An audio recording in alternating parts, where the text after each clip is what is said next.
Sometimes there's only so much to go around. Whether it's tickets to a show or seats to a workshop, avoid frustrating participants by using Quota Management to retire options that are no longer available.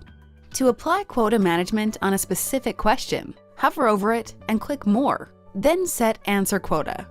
Select an answer option and provide the total responses allowed. Say 10 seats are available in the workshop. Then choose what should happen once the limit is met. You may choose to remove the option from the list completely, or you may choose to gray out this answer option and provide any explanatory text you like. If you are building a multilingual survey, you will see text fields for each language. Set quotas on each of the answer options you need to limit, then save and return to Designer.